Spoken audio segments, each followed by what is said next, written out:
لیکن اللہ سبحانہ و تعالیٰ کی قدرت کاملہ سے وہ خارج نہیں ہے.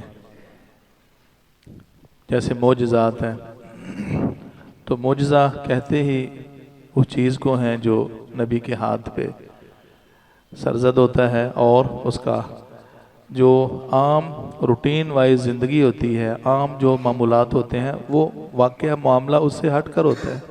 نبی مکرم صلی اللہ علیہ وسلم کا جو اسراء و معراج ہے، اور اسی طرح زندگی کے اندر ایسے انبیاء کے جو معجزات ہیں، موسیٰ علیہ السلام کا جو عصا اس کا سام بن جانا، اور اسی طرح ابراہیم علیہ السلام کا پرندوں کو جو ذبح کیا پھر اڑ کے آ جانا.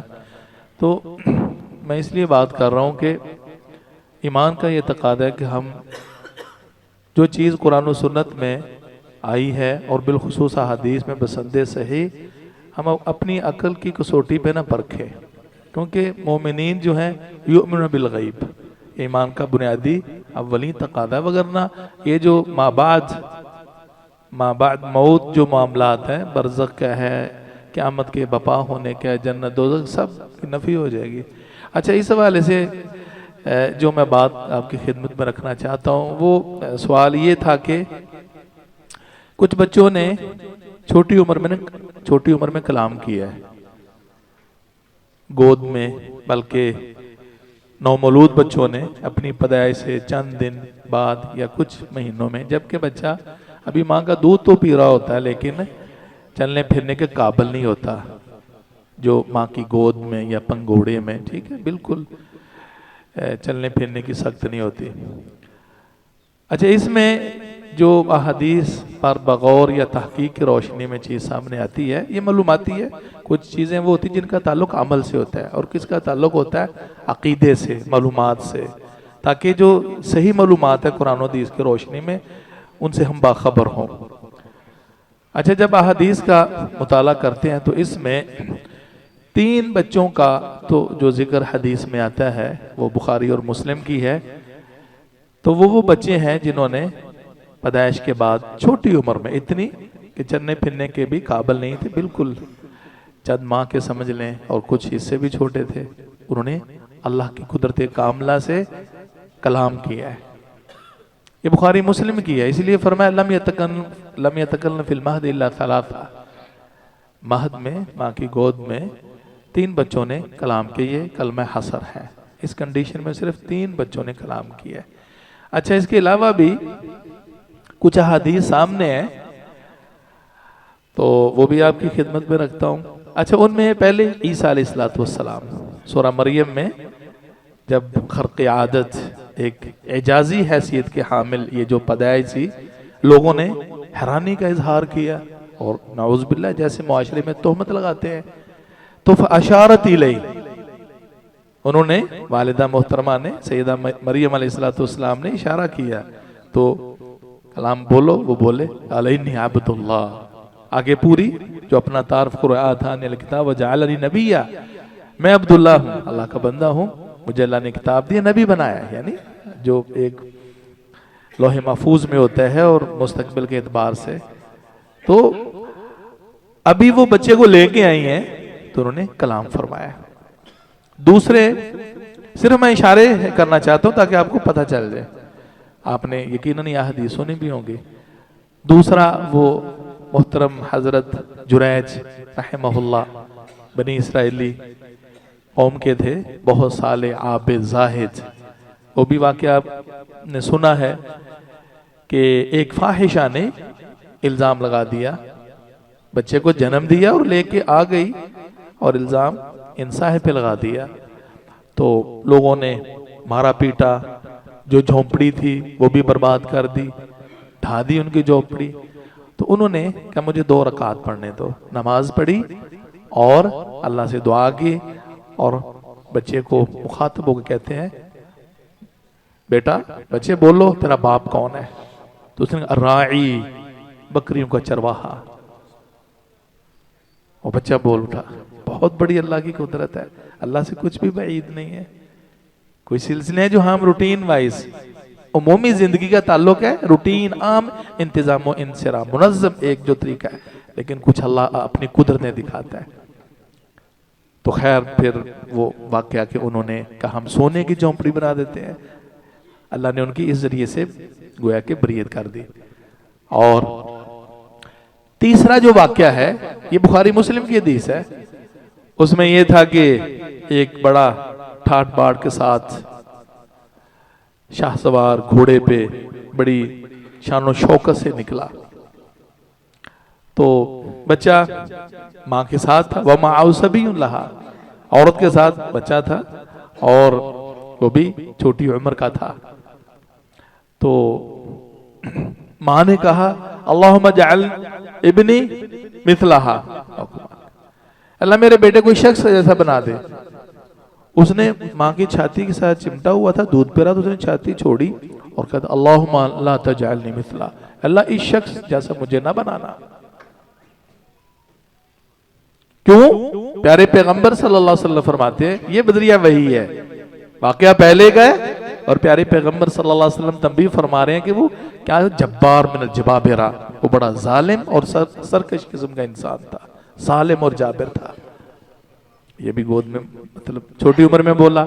اب ایک عورت تھی، لونڈی تھی، حدیث میں آتا ہے اس کو لوگ مار رہے تھے، سرکتے زنئی تھے، تو چور ہے، تو نے بدکاری کی ہے. اب اندازہ لگائیں کہ جب کوئی گواہی دینے والا نہ ہو اور اس معاشرے کی وہ خاتون جس کی حیثیت غلامی کی ہے اور کوئی بڑا شخص گواہی دینے والا نہ ہو،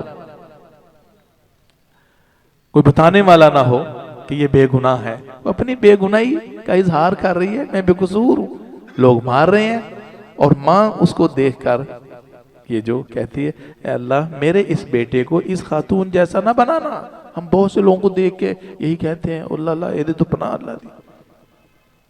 باطن کچھ اور تھا، ظاہر کچھ اور تھا. تو وہ بچہ بولتا ہے اللہ مجھے اس جیسا بنا دے. وہ پرہیزگار نیک خاتون تھی، تعلق اللہ کے ساتھ اس کا مضبوط تھا. یہ تیسرا بچہ ہے. اچھا مسلم احمد کی حدیث آتی ہے، بلکہ صحیح مسلم میں یہ جو چوتھا واقعہ ہے صحیح مسلم کی حدیث ہے، وہ کھائیوں والا واقعہ سورۃ البروج میں بھی آتا ہے. قتل اصحاب الاخدود النار ذات الوقود، لمبی صحیح مسلم کی حدیث ہے. وہ ایک بچہ جادوگر کے پاس بھی جاتا تھا اور ایک راہب کے پاس بھی. اس وقت سماوی دین سچا وہی تھا. اللہ نے اس کو ہدایت دی، مسلمان ہو گیا، اس کے ذریعے اس کا وزیر بھی مسلمان ہو گیا. بادشاہ کا تشدد، ظلم، قہر اب نازل ہونا شروع ہو گیا، بچے تک پہنچا. اور پھر کیا ہوا کہ لوگ تو دھڑا دھڑ مسلمان ہوتے، یہاں تک کہ وہ تیر والا واقعہ، اس نے کہا میں نہیں مروں گا اس وقت تک جب تک کہ تو یہ تیر اس وقت تک نہ چھوڑے جب تک یہ کلمہ نہ کہے بسم اللہ ورب ھذا الغلام. یہ کلمہ کہو ورب، یہ ورب بسم اللہ ورب ھذا الغلام کا تصور اس سٹیٹ کے اندر قطعا نہیں تھا. لوگ اس جو بادشاہ جابر تھا اس کے علاوہ کسی اور کو اللہ مانتے ہی نہیں تھے. یہ پہلا موحد تھا اس دھرتی پر. خالص توحید کی برکت سے جب اس لوگوں نے کہا بسم اللہ، اللہ کا بھی تصور و کنسپٹ ہے. پہلے تو مارتے رہے، مرا نہیں، جب اللہ کا نام لیا وہ مر کے شہید ہو گیا. تو ساری رعایا جو دربار جو سامنے آیا تو مسلمان ہو گئے. پھر اس نے کھائیاں کھدوائیں اور اس میں آگ جلائی، سب کو پھینک دو، جلا کے راکھ کر دو. اب ایک عورت کھڑی ہے، اس کو بھی ڈالنے لگے تو ذرا نا ڈری، پیچھے ہٹی. اب وہ بچہ دودھ پی رہا تھا، اس کے ساتھ تھا بچہ. وہ کہہ رہا تھا یا اماں اصبری فإنک علی الحق، اماں جی صبر کریں، آپ حق پہ ہیں، ڈریے نہیں. اور اس کو بھی پھینک دیا گیا. یہ چھوٹا سا بچہ تھا. ٹھیک ہے. اب وہ تین جس میں حسر ہے اس کا مطلب ہے کہ نو مولود بالکل چھوٹی عمر کے. اور بچہ آپ کو معلوم ہے کہ 2 سال تک ہمارے دین کے مطابق بھی دودھ، اور کبھی یہ چند ماہ کے بلکہ سال سوا سال کے بچے بھی چلنا شروع کر دیں اور پھر بھی دودھ پی رہے ہوتے ہیں، ماں کی چھاتی سے چمڑ جاتے ہیں. تو اس کا مطلب وہ جو 3 بچے ہیں نا وہ تو بالکل ہی چھوٹے.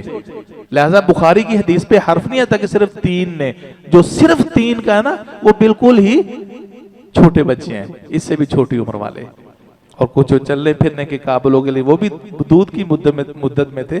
ان میں سے بھی ایک تو یہ مستند صحیح حدیث ہے، یہ اصحاب الاخدود والی، اور پانچواں جو واقعہ ہے وہ مسند احمد کا ہے اور اس کی سند میں ضعف ہے، اس کی سند میں کمزوری ہے، لیکن وہ روایت بھی اس اعتبار سے قابل حجت بن جاتی ہے، محدثین کی زبان میں اس کو حسن لغیری کہتے ہیں، اس کی ایک موافقت کرنے والی سند ملتی ہے، معیت اور سپورٹر اس کا ملتا ہے، اس وجہ سے بعض حسن لغیری کہہ دیتے ہیں۔ وہ معروف وہ جو بیوٹی میکر تھی فرعون کی بیٹی کی، حدیث میں وہ لمبا واقعہ ہے، آپ نے یقین وہ بھی سنا ہوگا، تو اس کا جو کنگا گرا تھا تو اس نے کہا بسم اللہ، وہ حیران نہیں یہ کون؟ کہتی ہاں اللہ تیرا میرا فرعون کا بھی رب۔ کہتی ابو کو بتاؤں؟ اس نے بتاؤ۔ وہ غصے تیش میں ہے، پھیرا اس کو دین سے نہیں پھیری، اس کے بچے بھی تھے۔ ہوا کیا کہ اس نے بڑا کڑاہا تیار کروایا، اس میں تیل ڈلوایا، جب ابلنے لگا تو کہا ایک ایک بچہ کر کے اس میں پھینک دو، تل دو اس کو، مچھلی کی طرح تل دو۔ تو اس موقع پر یہ چھوٹا سا بچہ جو دودھ پی رہا تھا اس نے بھی یہ کلمہ کہا، اماں جی صبر کیجئے، فَإِنَّ عَذَابَ الدُّنْيَا أَهْوَنُ، یہ دنیا کا عذاب ہلکا ہے آخرت کے عذاب کی نسبت۔ ایک یہ واقعہ ہے۔ تو گویا کہ کل اس طرح اگر اس حدیث کو بھی پایا سموع تک ہم پہنچائیں اور یقیناً مضبوط ہے، تو یہ گویا کہ 5 واقعہ، 3 بالکل ہی زیادہ چھوٹے تھے اور یہ بھی مدت رضاعت والے بچے تھے۔ تو یہ احادیث کے روشنی میں جنہوں نے اللہ رب العزت کی قدرت کاملہ سے کہیں گواہی دی اور کہیں حقیقت کی عکاسی کی اور بول کے دکھایا، عام روٹین وائز زندگی میں ایسے نہیں ہوتا۔ اللہ ہمیں ایمان کی توفیق نصیب فرمائے۔ وما علیہ الا البلاغ۔